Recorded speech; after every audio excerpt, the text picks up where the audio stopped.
Hello everyone, Charles Watts here. Welcome back to Inside Arsenal. Welcome to this week's episode of Inside Arsenal Extra Time, featuring, as always, James Benge of CBS Sports. How you doing, mate? Good to see you.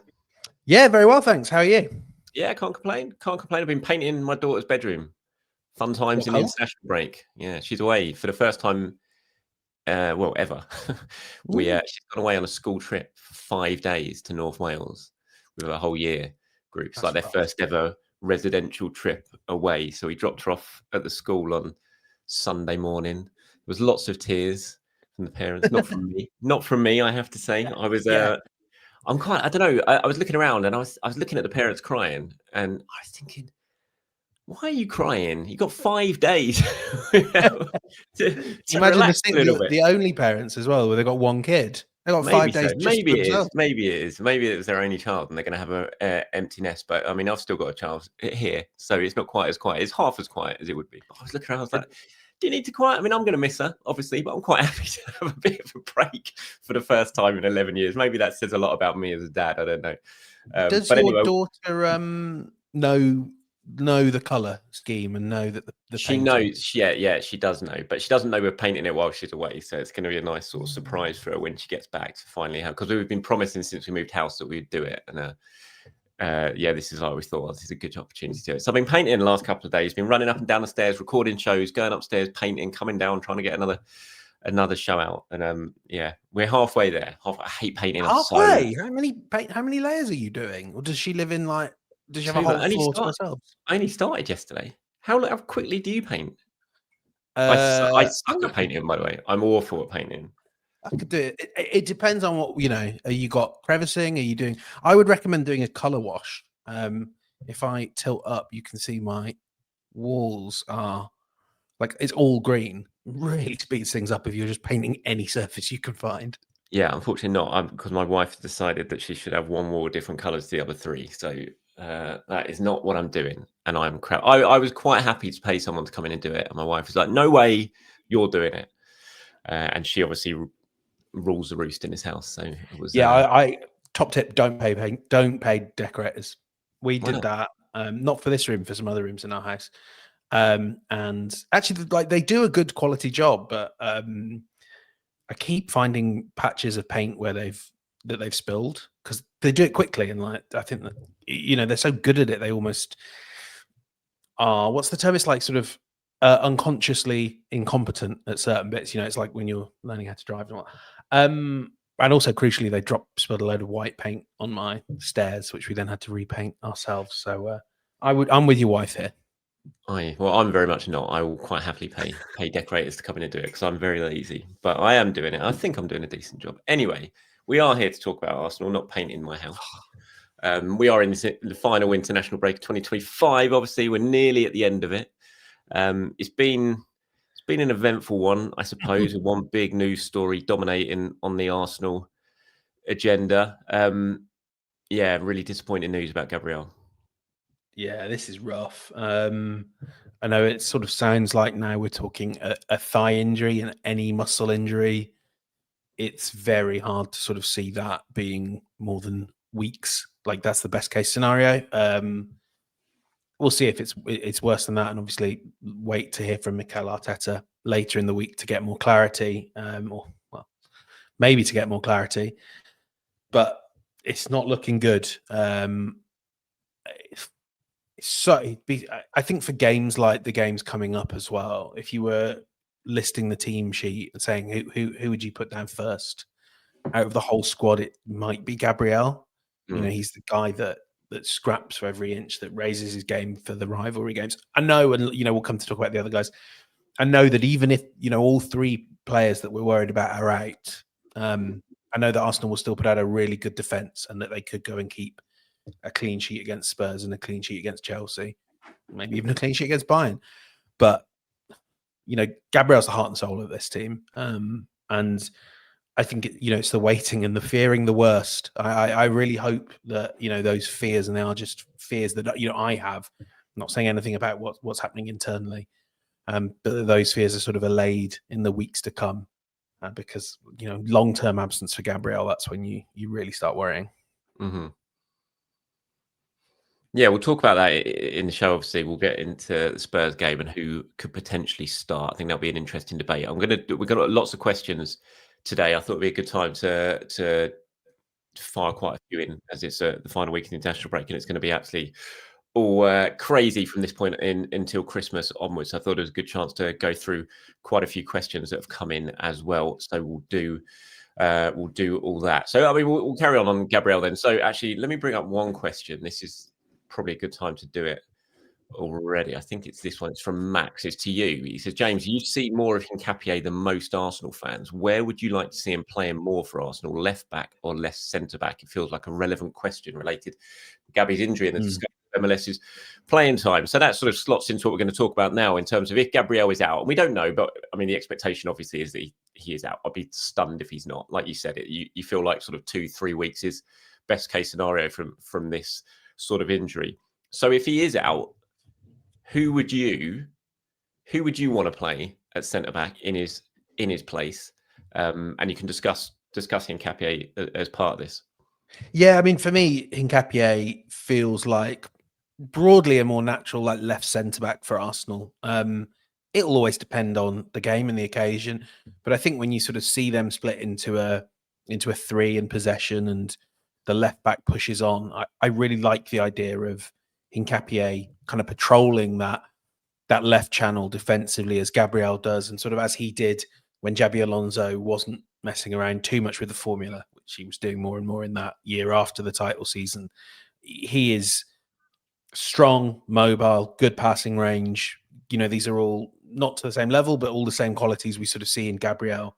And I think he would be, you know, a player that if we think about the opposition trying to hit the space in behind, I think Hincapié would defend that to a high level. So, you know, even if I think when we were talking about him arriving, I said I see him as a bit more left centre back than left back. He can do both jobs, no doubt there. But that's where I see him. He played in a 3, didn't he, at Leverkusen? Was it a back 3 with wing backs? It was, wasn't it? Yeah. I mean, it's sort of as Alonso like settled in more, he became a bit more conservative, and you would sometimes see him at wing back, and you would sometimes see a back 4. But really, if you said to me like, what was Hincapié's position at Leverkusen? Yeah, left of a back 3, which is what I would expect you'd see a lot, you know, in the coming weeks at Arsenal, whether it's White at right back and Lewis Skelly, or whether Timber's back, whatever it is. I think you could very easily sort of slot him into that in possession back 3 that becomes a sort of 2 quite easily. I think he'd be very comfortable with Saliba inside him and patrolling that left-hand side. Yeah. So what would your pick be for Sunday? Would it be Hincapié next to Saliba? Yes. Yeah, I think so. I don't think I'd have to think too long about that. I reckon that's probably the way Mikel's going to go. One thing that makes me think about it and question it is Hincapié's playing tonight, overnight in New Jersey. So what? He's going to play that game against New Zealand in New Jersey. Get back. What, his first session will be Thursday, you'd imagine, providing he comes through that unscathed, which hopefully he does. He played the full 90 minutes the other day for Ecuador. I can't remember who it was they were playing in that game. Canada, I think it was. Yeah, they've been in North America, haven't they? Yeah. So, you know, will those air miles, those extra air miles, will that come into the thinking of Mikel? I mean, when you listen to him talk about Hincapié, kind of beams about him, doesn't he? He raves about the phrase warrior is you know, his sort of go-to phrase when it comes to Hincapié. So I think he's very keen to get him involved in this Arsenal team. So I wouldn't, if he's deemed fit and fine and healthy after that travel, I think that's probably the way Mikel will go and stick with Calafiori at left back.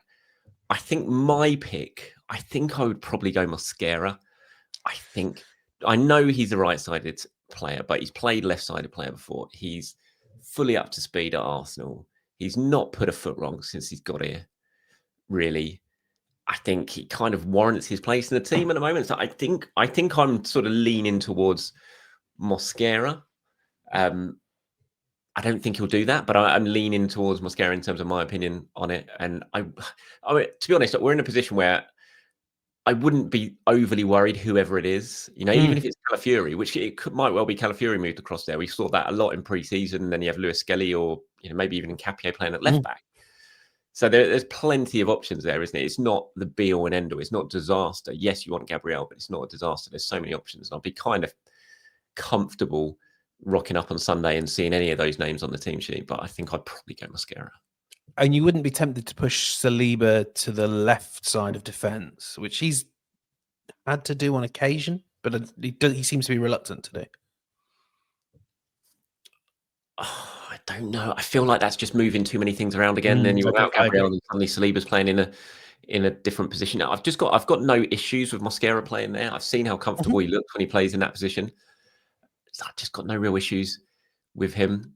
Tottenham, I don't want to tempt fate or anything, but it's not like you're coming up against Erling Haaland either. Yes, they've got good players, Tottenham. They can hurt you, absolutely, especially away from home. We've seen that this season. But if we've got a back four of maybe Mosquera playing slightly out of position, but alongside Saliba, and you got Timber and Calafiori on either side, that's still a really strong looking back four. So I don't think I'd move Saliba, no. Would you?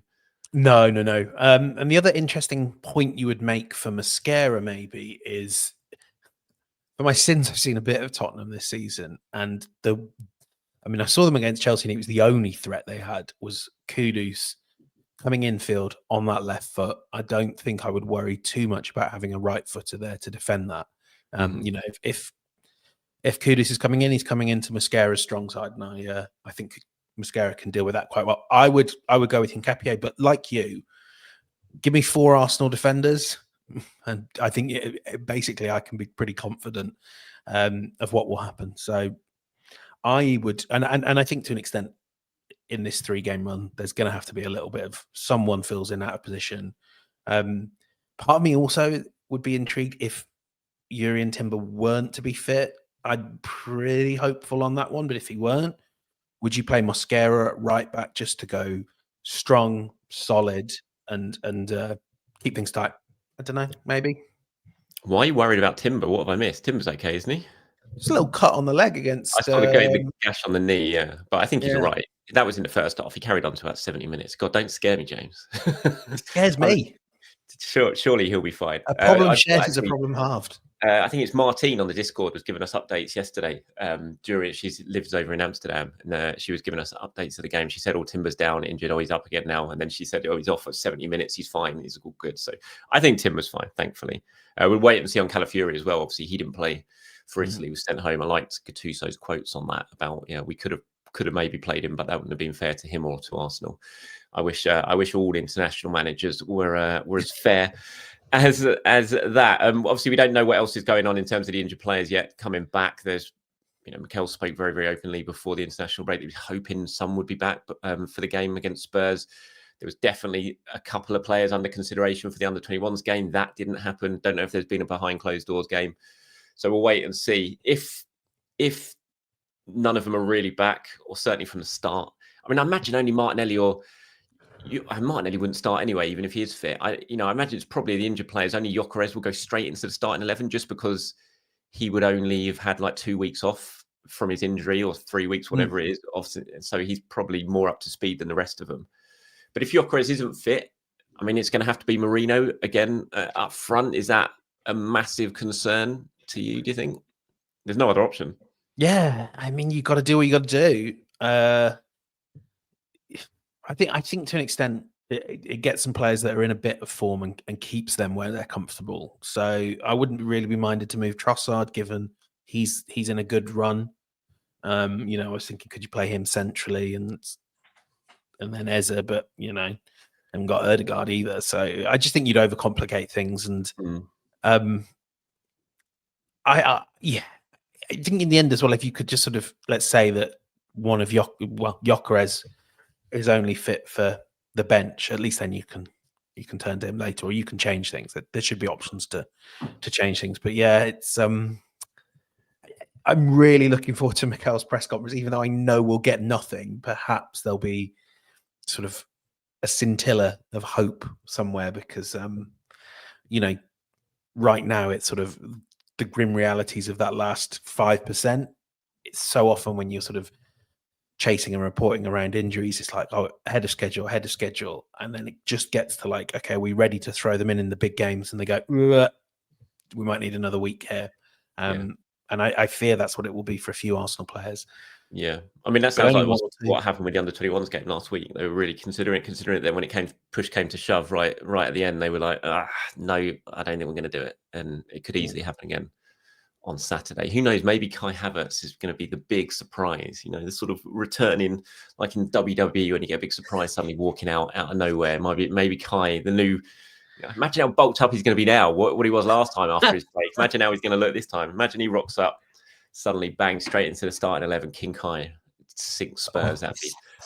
That would be nice. Right, I'm going to move on to some questions now because, like I said at the start, I feel like this is a good time to go on. And I wanted to start on this because we had lots on this. I've collected a couple, but we had more than a couple on this. So Antoine Semenyo, you'd have seen David Ornstein's story yesterday in The Athletic. £65 million release clause on Semenyo. Bournemouth fear that they can't do anything really in January. If someone comes in, hits that clause, they can't do anything. It's not select clubs, it's open to everyone. So anyone can trigger that release clause in January. If he doesn't go in January, then it gets lower in the summer. So we've had Kirk there, Carlo Guna. We had others as well, but I just selected Kirk and Carlo Gunas.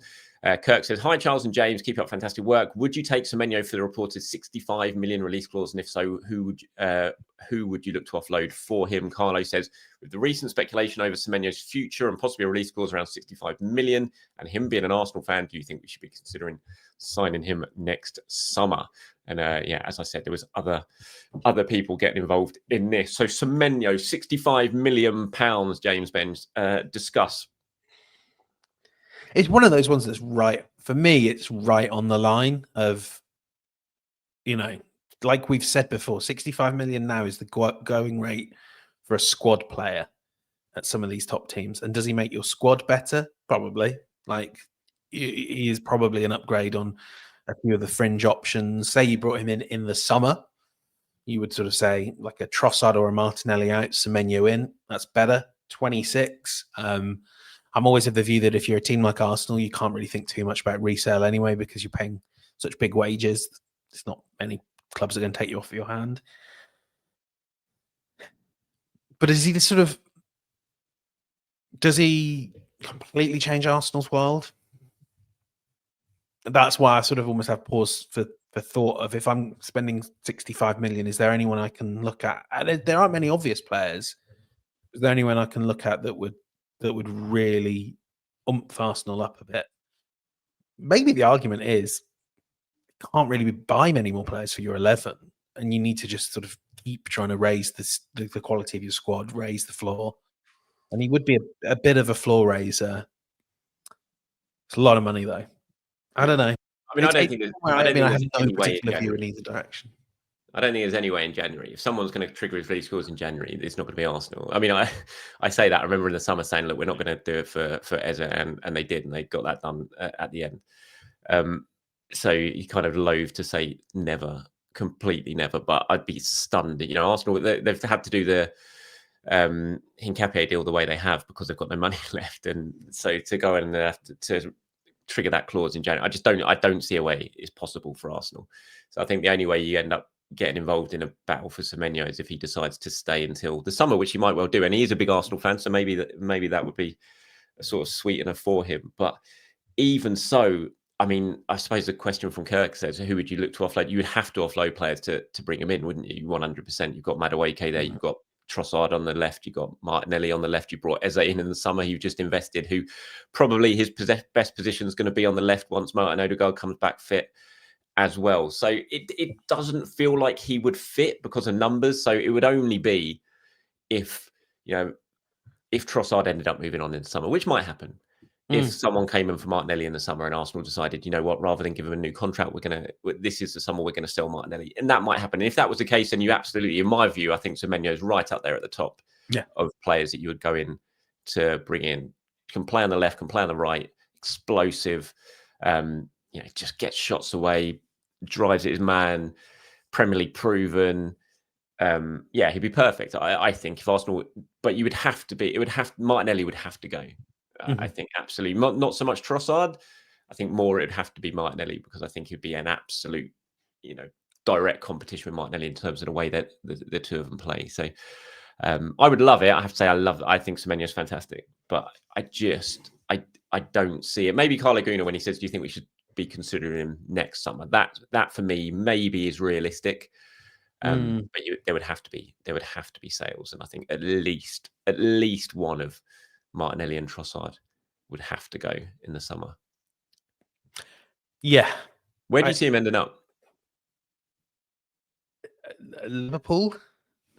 That's what I was talking to Sai about this earlier. Sai on WhatsApp, and he said it felt like Liverpool. So, but he was like, "Well, maybe when Salah goes," but I know he can play on the right, and he's kind of, when you look at the numbers of where he's played, it has been very split in terms of the right and the left. But I think he's stronger on the left, isn't he? And what they got Gakpo there, they're gonna have to work out how to play Ekitike and Isak together. Would it really fit? I know Tottenham tried for him in the summer, that didn't happen.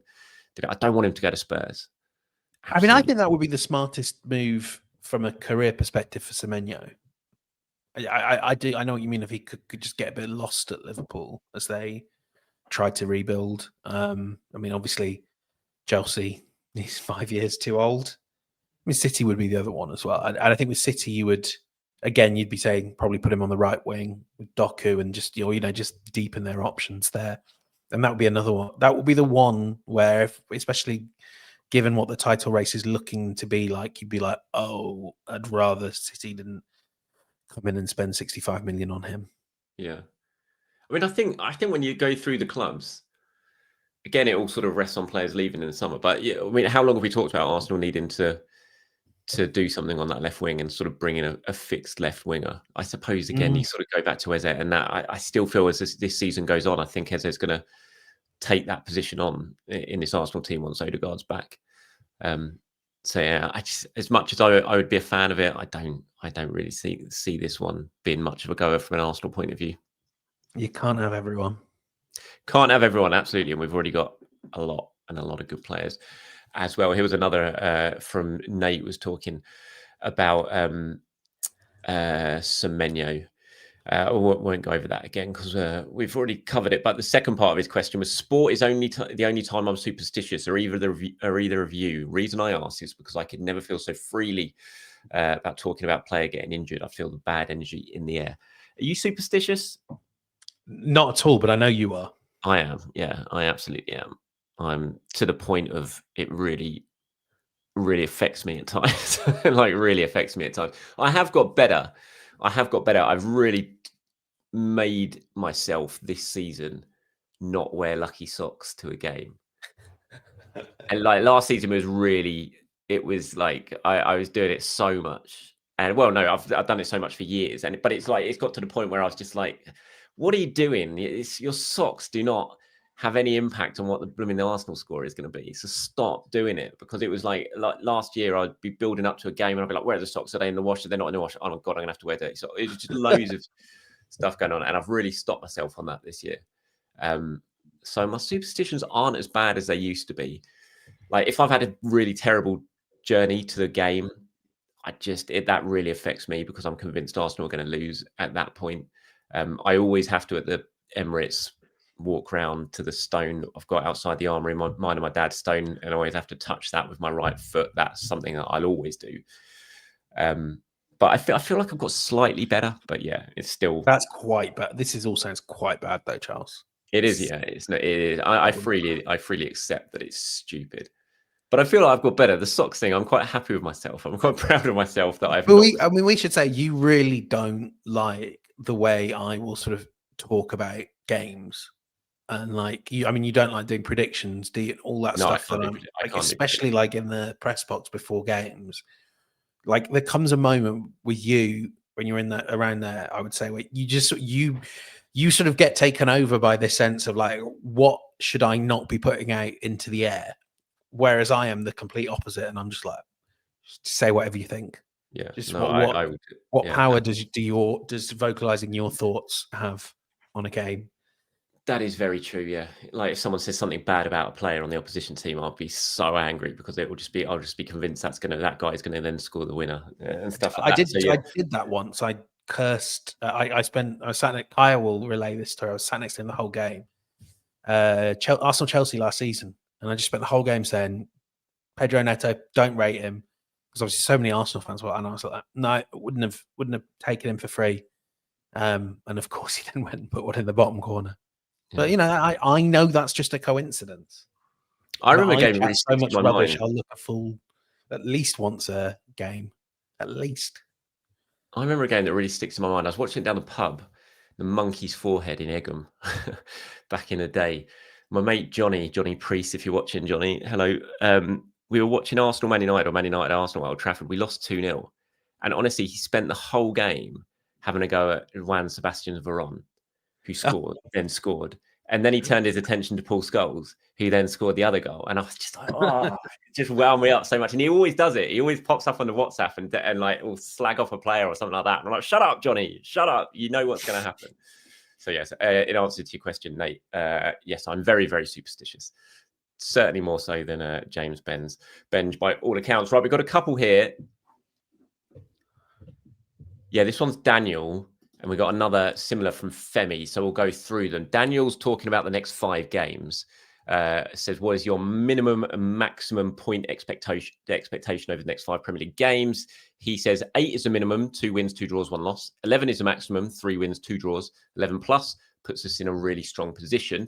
And then Femi says next 6 fixtures. So he adds an extra fixture onto this: Spurs, Chelsea, Brentford, Villa, Wolves and Everton. How many points do you reckon we'll get from these set? And how many would be acceptable? I reckon we can win everything. So I want 18. However, we must get a minimum of 14 from 18.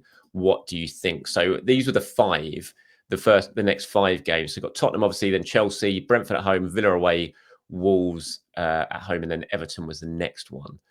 So if we're sort of looking into our crystal ball here, mate, and sort of predicting what we think Arsenal might well do, what would be I mean, it's an easy answer, really, instead of what's being acceptable points. Obviously, you want 18, but that's going to be very, very difficult to achieve. But what would you think would be a good haul for Arsenal in the next sort of 6 games, with the Everton one stapled on to the end of this little run?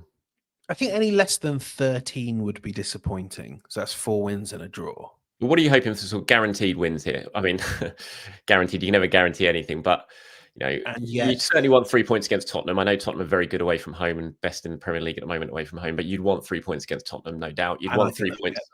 You'd want 3 points home to Brentford. You definitely want 3 points at home to Wolves. Everton away, obviously going to be tricky on a Saturday night, 8 p.m. But you'd want 12 points from those 4 games, and then it's all about what you can do Villa away and Chelsea away, isn't it? Yeah, and I mean, I think Chelsea are a very good team. I think Arsenal will have the advantage of presumably not running into full strength Cole Palmer. That's a bit of a plus, and kind of for that reason, I think I'd say Arsenal are good for a draw. I'm not sold on Aston Villa. I think it looks much better form now, though, aren't they? You beat Man City at Villa Park not long ago. Yeah, but and yet they're sort of like, I mean, the difference between the XG table and the Premier League table right now is wild. But I think there's been a fair bit of good fortune in some of those results for Villa. I think they are a mid-table team. So that's kind of how I sort of end up. I mean, I've talked myself into 16. But I mean, I certainly think I'd be disappointed with fewer than 3 points from Chelsea and Villa. I can see how Arsenal might lose at Chelsea, but I don't think Villa are a team that Arsenal can justify not beating. Mm-hmm. Interesting. I mean, you never know what's going to happen in the derby, do you? Exactly. It was a draw last season, wasn't it? Was it last season? The 2-2. It was the 2-2, wasn't it? The 2-2 I thought was the year before, and it was 1-1 last season. Then. It was 1-1, I think. Neto scored. No. Tottenham. The Tottenham game. Tottenham. Yeah. At home. It was a 2-2. Was it the one when Jorginho came on and gave the ball away? We just scored. That was 1 up, and he gave the ball away, and Son scored. I think Son scored both. It was very early in the season, wasn't it? But that to me feels like Ange's first season. I can't remember it then last season if it wasn't that one. Just a sec. I'm looking it up now. It was 1-0 away, wasn't it? Gabriel scored early in the season. Oh, it was 2-1 last season. Trossard scored. Trossard scored. It was a night game. Trossard scored, and Gabriel, well, it went down as a Solanke own goal, I think, from a corner. Tottenham went in front. Tottenham went 1-0 up. Son scored a deflected shot, and then Gabriel equalised, and Trossard scored the winner with his left foot. It's 2-1 at half time, 1-2-1. Saw it out in the second half. So yeah, you never know what's going to happen with a derby, but you'd want 3 points from that. So yeah, I mean, I'd say anything less than 12, I think, would be disappointing. But I'd want, I think if Arsenal won, I think if they drew with Chelsea and drew with Villa and won the other 4 games and got 14 points, I don't think that would be a disaster. I think they'd still be top of the table. Because I don't think City would win every single one of the next 6 games. So I don't think it'd be a disaster. So I'd be aiming for at least 14, but it'd be nice to get 15, nice to get 18 as well. So thank you guys for your questions there. There's one from L. Jeff now. It says, maybe something to mull over with James. It's a 2-part question. AFCON starts December 21st until the 18th of Jan. In that time, we play Everton away. They'll be missing Ndiaye and Gay. Palace is Ismaila Sarr, Brighton Belieber, Liverpool Salah. Could this be a major help to us, as these are key players for each team? Semenyo for Bournemouth won't be missing as Ghana didn't qualify. Second part of the question, if you're speaking about importance to our squad, I would say Raya as the backup. This is in response to I was talking about today. I'll give you some context to this. Talking about Gabriel's injury, and I was talking about Zubimendi as well, and I listed those 2 as the 2 players. If I could protect every Arsenal player, they could only protect 2 Arsenal players to be guaranteed not to get injured between now and the end of the season. I think my 2 would be Gabriel and Zubimendi. I explain that as because I just think if Zubimendi was injured, how do you cover him? I don't think it'd be Norgard. It'd probably be Rice, which means moving Rice out of position, and then everything gets a bit messed up. So that was the context behind this. And El Jeff is saying, if you're speaking about importance of squad, I would say Raya as the backup. Kepa is levels behind Raya in terms of a keeper and ball at his feet. And I would say Timber because of his ability to defend one-on-one. Would love to hear your thoughts on this.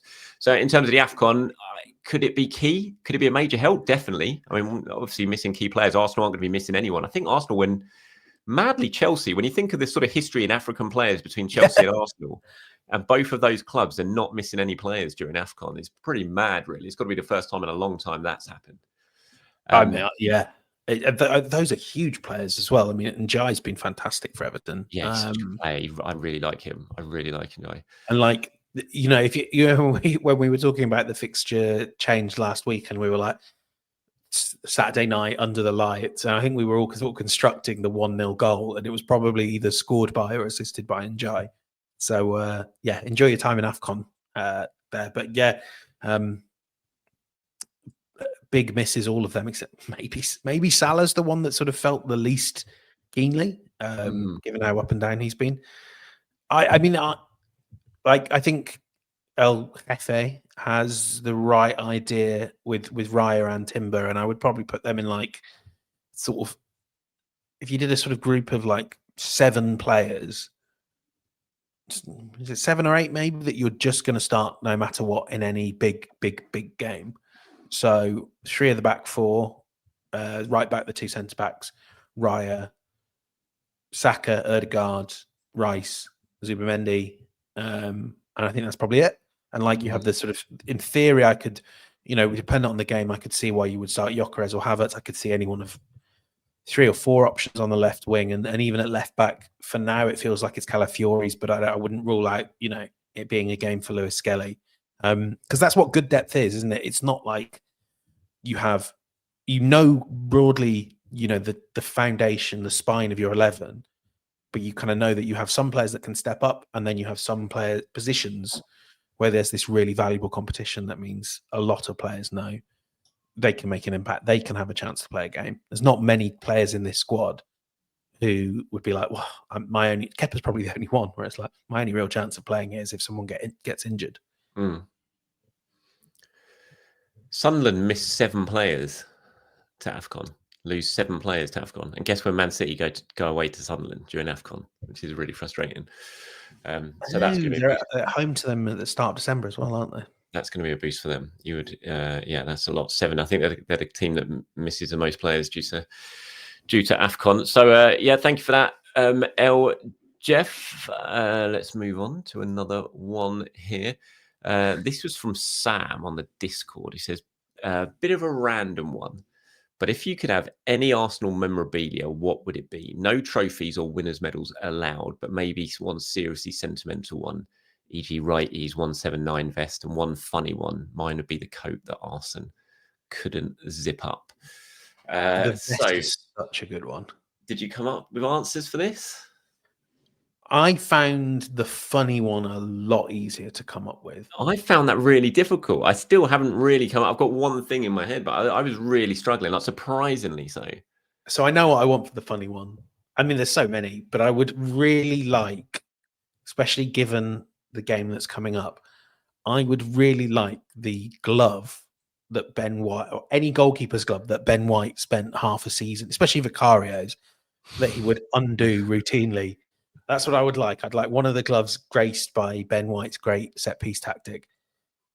I find the serious one really hard though, because most of them are winners' medals, aren't they, or shirts, or things like of that ilk. I don't know if this is funny or serious, but just as a piece of Arsenal heritage and folklore, I would love a sort of, if I brought a visitor around and said, "Look at this here, this patch of grass that I've had framed. Do you know what this is?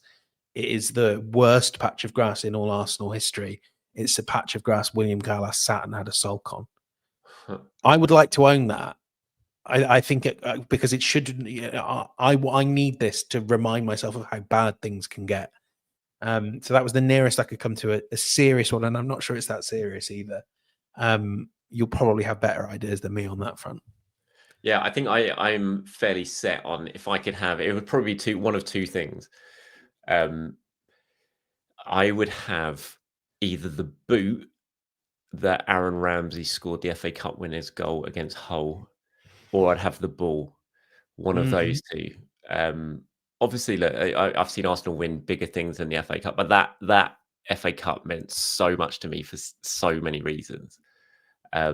And it's just one of the most emotional days I've ever had watching Arsenal, and one of the wins that I will just always remember. And that goal is up there with my favourite ever Arsenal goal. So I would absolutely, anything to do with that goal, if I could get Aaron Ramsey. Would you take the one that he didn't score with?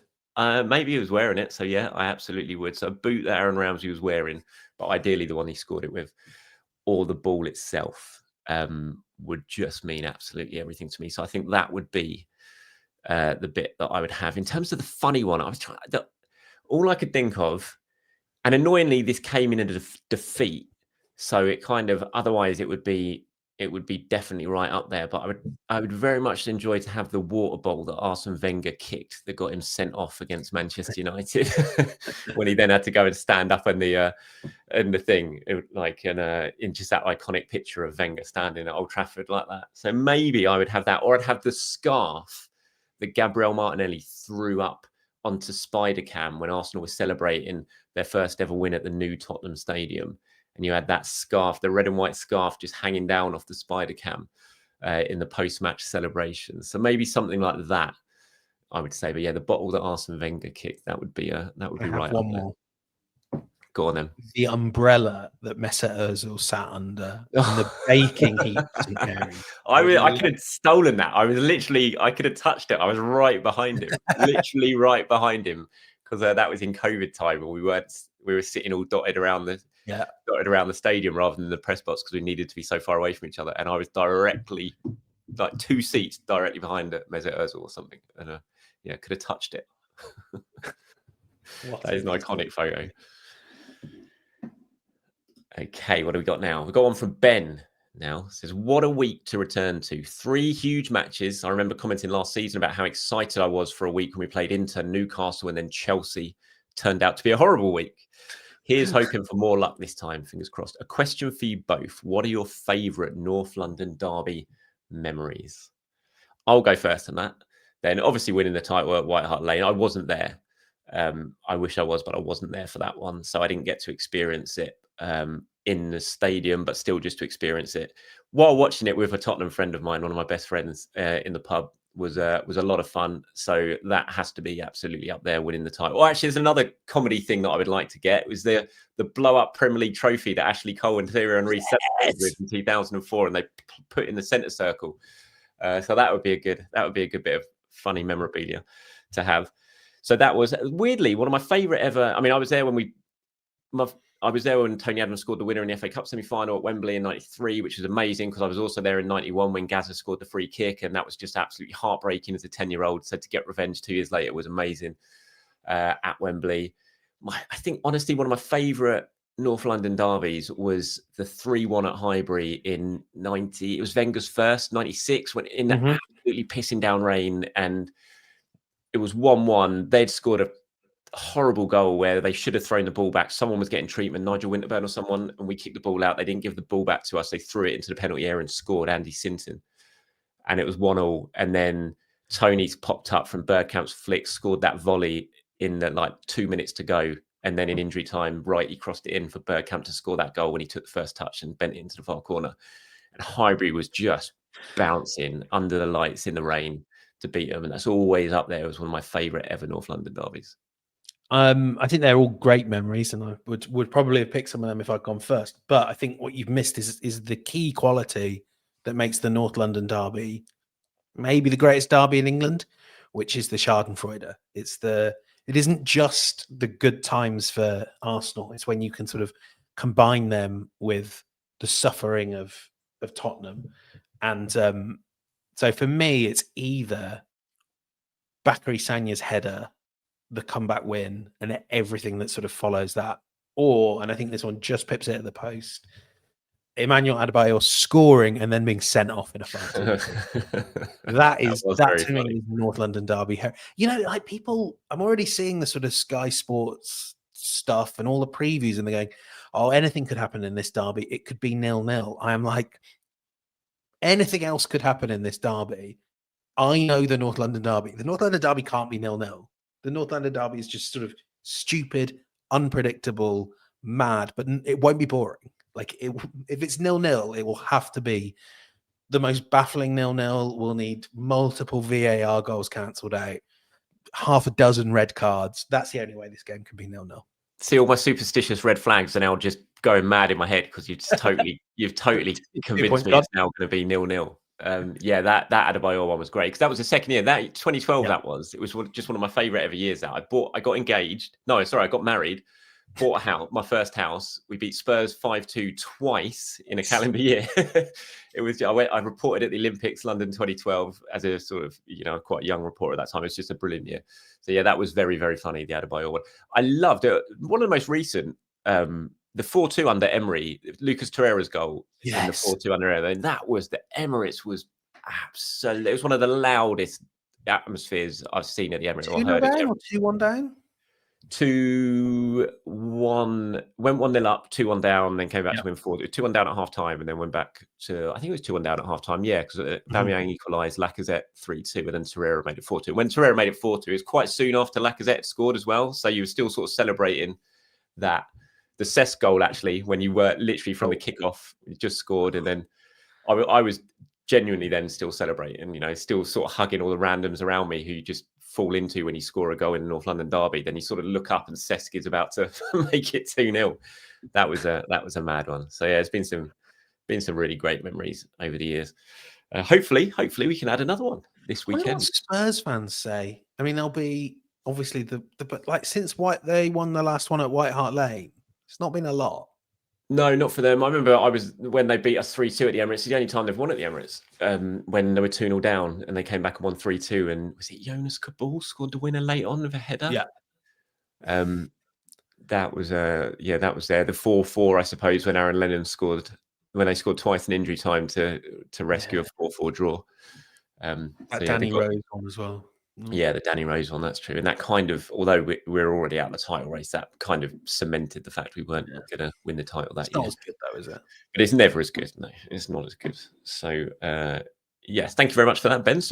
I enjoyed reminiscing there. This is the most important one I've saved till the end from Jeff on Patreon. He says, one for extra time in James Benge. Did he get the football-related question on last night's Only Connect? I've screen grabbed this for my wife. No, I didn't. I was on fire. I got whatever the question was after. I remember being very smug about having got that. Shall I? I mean, I'll give it away now, but I think people will survive. Don't worry.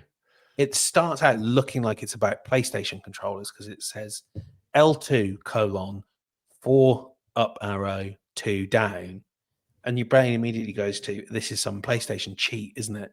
And then L1, it's 3 up 4 down. Yeah.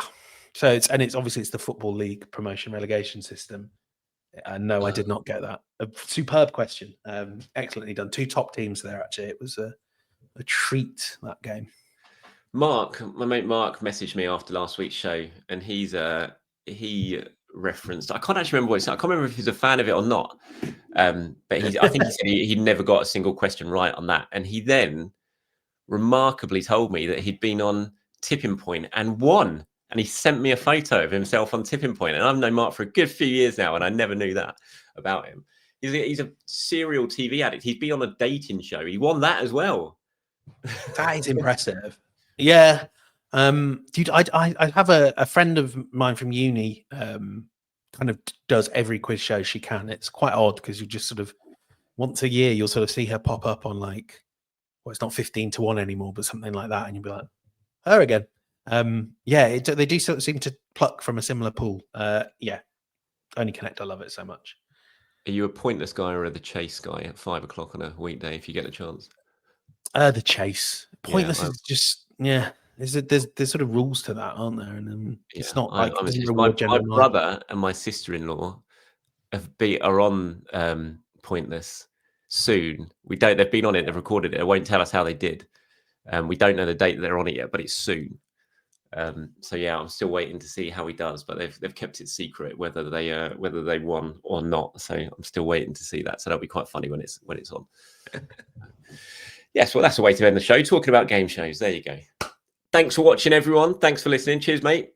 Enjoyed that as always. I won't see you on Sunday. I presume you're in the press box, but I'm in the stands on Sunday, so I won't see you there for that one. But hopefully, when we catch up next week, we'll be talking about a Derby Day win, and we've got big Champions League week as well, and they come thick and fast now. Thanks for watching, everyone. Champions League. Good luck to the women tomorrow night. Real Madrid, big game. Yes, indeed, big game for them. They certainly need a win at the moment. Desperately need a win. All right, cheers, mate. I'll speak to you soon. Speak soon. Bye bye.